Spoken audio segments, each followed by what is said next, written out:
Joint खबर, एक पहल बदलाव की ओर। में सब्सक्राइब करें और पेज लाइक करना ना भूलें। जी, सबसे पहला सवाल है कि 15 दिन का स्ट्रिक्ट लॉकडाउन आप लोगों ने शुरू कर दिया है, जिसे भिवंडी को कंटेनमेंट जोन में तब्दील करने की बात कही, तो क्या कुछ मसला है, क्यों फिर ये कदम उठाया गया है? इसमें ऐसा है, अगर भिवंडी निज़ामपुर में पहला जो पेशेंट हमको मिला था, वो पेशेंट मिला था 12 अप्रैल को, और जो वहाँ से अगर हर हफ्ते का हम अगर पेशेंट का ये देखते हैं, कोरोना का पेशेंट बाधित होने का अगर प्रमाण देखते हैं, तो ये पहले 6 हफ्ते तक बहुत ही कम था। जैसा कि 2, 7, 8, 4, 21, 17, 47 ऐसा था। जब से 4th लॉकडाउन डिक्लेयर हो गया, उसी टाइम से जब से आवागमन चालू हो गया सिटी में, तो उसके बाद एक ही हफ्ते में 124 हो गया है ये आंकड़ा। और उसके बाद जब अनलॉकडाउन डिक्लेयर हो गया, तो ये जो है 227 हो गया।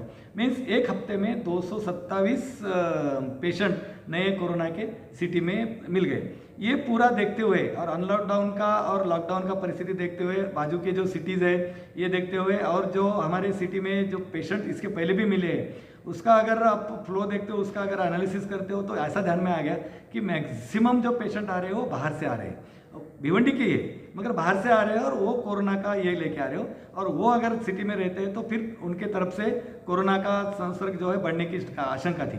इसलिए हमने सबको टाटा मंत्रा में जो हमारा 550 बेड का इंस्टीट्यूशनल क्वारंटाइन है, वहाँ पे अपने क्वारंटाइन किया, वहीं पे स्वैब टेस्टिंग का भी व्यवस्था किया, और वहीं से हम सबका टेस्ट करके जो पॉजिटिव है उनके बारे में, उनका जो घर है, उनका एरिया है, उनके हाई रिस्क कॉन्टैक्ट है, उनको लो रिस्क कॉन्टैक्ट है, उनको सबको ट्रेस करके वो कंटेनमेंट कर दिया। ऐसा कंटेनमेंट आज हमारे सिटी में 71 कंटेनमेंट जोन भी है।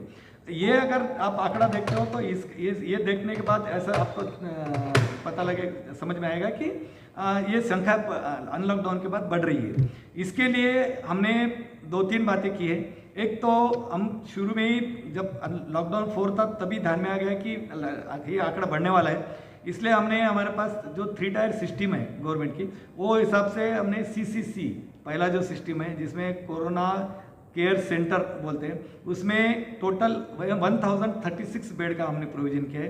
एज ऑन टुडे उसमें से ऑक्यूपेंसी जो है वो 550 नियर अबाउट ऑक्यूपेंसी है।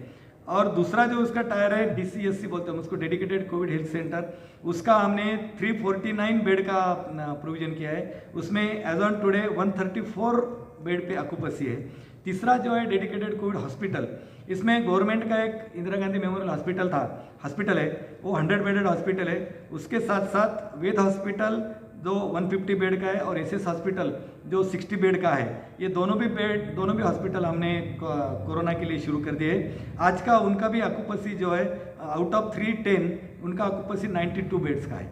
ये सब अरेंजमेंट करने के बाद भी आगे ये अगर ट्रेंड ऐसा ही रहता है और अनलॉकडाउन के बाद सिटी में कहीं पे कंट्रोल नहीं है, तो इसके लिए हमने 2 बातें की है। एक तो हमारे महासभा ने 16 तारीख को यूनानिमसली डिसीजन लेके पूरा शहर कंटेनमेंट करने का डिसीजन लिया है। उस तहत कल से 17 तारीख से पूरे शहर में कंटेनमेंट करके पूरे शहर में मेन रोड छोड़ के बाकी सब अंदर के रोड बंद करके लोगों का मूवमेंट कम से कम करने का, लोगों का मूवमेंट रेस्ट्रिक्ट करने का हमने कोशिश शुरू किया है। उसके लिए कल हमें अच्छा प्रतिसाद था, आज भी हम प्रतिसाद मिले, ये हमारा कोशिश है।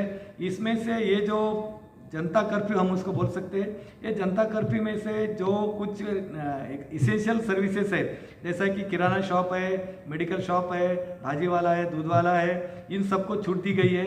गवर्नमेंट ऑफिसेज को छूट दी गई है, बैंकों के ATM है उनको छूट दी गई है। बाकी जो एक्टिविटीज़ है उनको बैन किया गया है। जो कोरोना के अनुसार कंटेनमेंट जोन है वो तो स्ट्रिक्टली बंद है। उसके बाद भी बाकी के मेन रोड छोड़ के बाकी का भी पूरा शहर कंटेनमेंट करने का हमारा प्रयास चालू है। और लोगों से ये भी अपील है कि लोग अपने घरों में ही रहे, ज़रूरत है तो ही बाहर निकले। और जो कोरोना का प्रसार है, कोरोना की जो संसर्ग का जो लिंक है, उसका जो चैन है, वो चैन ब्रेक करने का हमारा जो कोशिश है, वो कोशिश में हमको आप सब लोग भिवंडी कर सहाय करें, इसलिए हमने सबको आह्वान भी किया है। और रही बात बाकी सर्वे की, तो इसलिए हमने पूरा 5 प्रभाग से 5 टीम किया है। वो पांचों टीम से पूरे शहर में आयुष मंत्रालय ने जो कुछ डिक्लेयर किया है वो आर्सेनिक एल्बम 30 ये टैबलेट बांटने का काम हमारा नियर अबाउट 95,000 फैमिलीज को हुआ है। बाकी जो 2,50,000 फैमिलीज को बांटना चालू है वो भी हमारा अगले 5-6 दिन में पूरा बांटना पूरा हो जाएगा। इसके साथ साथ ही जो कुछ कंटेनमेंट हमने किया है वो कंटेनमेंट में जितने भी वहाँ के फैमिली मेम्बर से जितने भी वहाँ के रहवासी हैं उन सबका पल्स ऑक्सीमीटर से और थर्मल स्कैनर से टेस्टिंग वो भी कार्रवाई हमारा सिटी में शुरू हो गया है, जिसके तहत कंटेनमेंट करके लोगों का मूवमेंट रिस्ट्रिक्ट करके और जो कुछ कोरोना के सिम्टम्स प्राइमरी सिम्टम्स बताते हैं उनको आइसोलेट करके क्वारंटाइन करना एक तरफ से, दूसरी तरफ से आयुष मंत्रालय की तरफ से आया वो जो ट्रीटमेंट है वो भी प्रोफाइलैक्टिक ट्रीटमेंट उनको बांटना।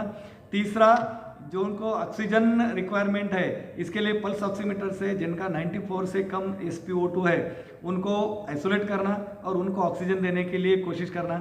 ये 3 तरफ से हम अभी सिटी में काम कर रहे हैं। ऑक्सीजन का दूसरी बात है कि जो कोरोना से अलग सारी पेशेंट हम उसको बोलते हैं जिनको ब्रेथलेसनेस इमीडिएट ब्रेथलेसनेस होता है उनके लिए हमने अभी IGM में जो 100 बेड का है वहाँ पे 68 बेड का ऑक्सीजन लाइन पूरा कर लिया है और वहीं पे 30 जंबो सिलेंडर और 30 स्मॉल सिलेंडर ट्रॉली के उसके माध्यम से भी ऑक्सीजन पूरा सप्लाई करने का काम चालू है। और रही बात ऑक्सीजन कॉन्सेंट्रेटर की, हमने कल 15 ऑक्सीजन कॉन्सेंट्रेटर मंगाए हैं। आज उनका डिस्ट्रीब्यूशन पूरे 5 प्रभाग में हमारे चालू है और 100 ऑक्सीजन कॉन्सेंट्रेटर लेने के लिए हमने कल प्रस्ताव भेजा है, वो भी हमको नज़दीक के 3-4 दिन में या 8 दिन में हमको उपलब्ध हो जाएगा।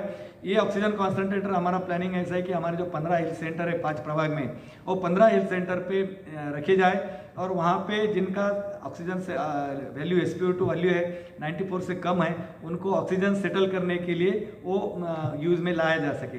इसके बारे में हमने जो मुंबई महानगर पालिका में ऑक्सीजन कॉन्सेंट्रेटर का यूज चल रहा है अभी वही प्लानिंग पे वही धरती पे हमने भिवंडी निजामपुर शहर महापालिका में वो कार्रवाई अभी शुरू किया है। जी सर, मौत के आंकड़ों पर भी कहा गया, आप लोगों पर एक ब्लेम की तरह किया गया कि आप जो है आंकड़े गलत बता रहे हैं और लोगों की जो संख्या है मौत के आंकड़े ज़्यादा हैं, तो उस पर क्या कहेंगे आप? ये मृत्यु दर डेथ रेट जो है डेथ के बारे में जो आंकड़ेवारी है इसके बारे में अभी हमने कल 33 डेथ हो गए ऐसा डिक्लेयर किया है, मगर उसमें इंस्ट्रक्शंस ऐसा है कि जब तक डेथ समरी जो कंसर्न हॉस्पिटल से हमको नहीं आता है तब तक हम उसका वो डिक्लेयर नहीं कर सकते थे। मगर कल के इंस्ट्रक्शन के अनुसार हमने 9 जून से लेकर जितने भी डेथ हो गए वो कल एक ही दिन में हमने पब्लिश किया है। यहाँ से आगे ये हमारा कोशिश रहेगा कि ये डेथ का आंकड़ा ऑनलाइन रहे, पर डे का जो जितना भी डेथ का आंकड़ा है वो आंकड़ा हम पब्लिश कर सके। डेथ सर्वे जो समरी है डेथ समरी आने के लिए हमने पूरे सब इससे कल से हमारा कांटेक्ट भी शुरू है, सबको हमने इंस्ट्रक्ट भी किया है कि डेथ समरी जितना जल्दी हो सके उतना जल्दी डेथ समरी हमारे पास आए। जी सर, ये IGM हॉस्पिटल की बात करूँ, वहाँ पे कोरोना पेशेंट्स का इलाज होता है, लेकिन कई वीडियोस वायरल हुए, हमने भी ग्राउंड लेवल पर जाके देखा तो जो PP किट होते हैं वो यूज़ PP किट बाहर फेंके रहते हैं या फिर गंदी तरह फैले हुए हैं, तो उस पर क्या कहेंगे, किस तरह के स्टेप्स आप उठा रहे हैं? यहाँ पे हमारे सिटी में हमने पूरा जो बायोमेडिकल वेस्ट के रूल्स है वो हिसाब से हमारे बायोमेडिकल वेस्ट का हम पूरा कलेक्शन करते हैं और उसका डिस्पोजल भी वही पद्धति से होता है। जैसा कि आप टाटा मंत्रा में देखोगे, हमारे बाकी के जो 15 हेल्थ सेंटर है वहाँ पे देखेंगे। मगर कल जो IGM का जो कुछ क्लिप आया है तो उसके बाद हमारे MOH वहाँ पे खुद विजिट किया है उन्होंने, और उनके जो सुप्रिटेंडेंट है उनको मैंने कल बुलाया था शाम को, उनको भी इंस्ट्रक्ट किया है और हमारे स्वच्छता कर्मी भेज के वहाँ पे पूरा केयर लेके वो स्वच्छता का कार्रवाई हमने किया है। इसके आगे भी अगर IGM से वो कार्रवाई करने में कुछ कमी रहती है तो हम हमारे कॉर्पोरेशन की तरफ से वो करके लेंगे और जितना से जितना स्वच्छ रख सके बायोमेडिकल वेस्ट का प्रॉपर कलेक्शन और डिस्पोजल हो सके इसके ऊपर ध्यान देने के लिए कल ही हमने डिप्टी कमिश्नर को इंस्ट्रक्शन दे दिया है और वैसा हम करेंगे। जी सर, शहर के ही कई कॉरपोरेटर्स हैं, कई लोग हैं जो इस लॉकडाउन का विरोध कर रहे हैं, ऑपोजिशन है, तो उनके उस पर क्या कहेंगे आप? देखिए, लॉकडाउन हम तो नहीं बोल सकते इसको। 16 तारीख को जो हमारा महासभा हो गया है वो महासभा में यूनानिमसली ये डिसॉल्व किया गया है कि शहर में जो संख्या बढ़ रही है तो ये संख्या बढ़ती संख्या को रोकने के लिए, कोरोना के संसर्ग का चयन रोकने के लिए ये जरूरी है कि शहर पूरा कर्फ्यू लगा जाए, जनता कर्फ्यू हम जिसको बोल सकते हैं वो लगाया जाए। ये यूनानिमसली लिया हुआ डिसीजन है। और जब महासभा हमारी 90 नगर सेवकों की महासभा ये निर्णय लेती है तो उसमें विरोध करने का कोई ये नहीं है। और ये कोई शास्ति नहीं है, ये कोई ज़बरदस्ती नहीं है, ये लोगों ने ही उनके तरफ से उनके खुद उत्स्फूर्त हो गए, खुद होके ये कर्फ्यू लगाने का, ये कंटेनमेंट करने का उन्होंने निर्णय, हमारे महासभा ने निर्णय लिया है। हम उसका अनुपालन कर रहे हैं, हम उसका अमल बजावनी कर रहे हैं। मैं सबसे ये निवेदन करता हूँ, नम्र निवेदन करता हूँ कि कोरोना की जो बढ़ती संख्या है इसको रोकने के लिए, इसकी चेन रोकने के लिए आपको घर में ही रहना पड़ेगा और आपको कंटेनमेंट होना पड़ेगा। आपको जो एरिया कंटेनमेंट किया है उसमें रहना पड़ेगा। और आप पूरा जो कोरोना के लिए जैसा कि मास्क पहनो, सोशल डिस्टेंसिंग रखो, सैनिटाइजर का यूज़ करो, बाहर मत निकलो, काम ये जरूरी काम है तो ही बाहर निकलो, ये बात को आपको समझ लेना पड़ेगा। और ये उपाय को अमल बजावनी करके कोरोना की जो कई संक्रमण चेन है वो तोड़ने में सहयोग करना पड़ेगा। ओके सर, लास्टली जो लोग लॉकडाउन का पालन नहीं कर रहे हैं, बाहर सड़कों पर घूम रहे हैं, जैसे काफ़ी यंगस्टर्स जो हमको नजर आते हैं, तो उनके खिलाफ किस तरह की कार्रवाई की जाएगी? हमने डीसीपी साहब से भी, जो राजकुमार शिंदे डीसीपी साहब है, उनसे भी बात किया है। उन्होंने भी उनका बटालियन, उनका फोर्स बढ़ाया है, उनका भी मार्च चालू है, उनका भी उसके ऊपर पूरे परिस्थिति के ऊपर नियंत्रण चालू है। हमारे 5 प्रभाग में 5 प्रभाग अधिकारी है, उनका पूरा टीम है। और इसके लिए अलग से डिप्टी कमिश्नर और असिस्टेंट कमिश्नर के लीडरशिप में 5 प्रभाग में अलग से 5 टीम तैयार किया है। ये टीम भी पूरा सिटी में घूम के लोगों को आह्वान करके लोगों को घरों के अंदर ही रहे और ये जनता कर्फ्यू का पालन करे, इसलिए आह्वान किया जा रहा है।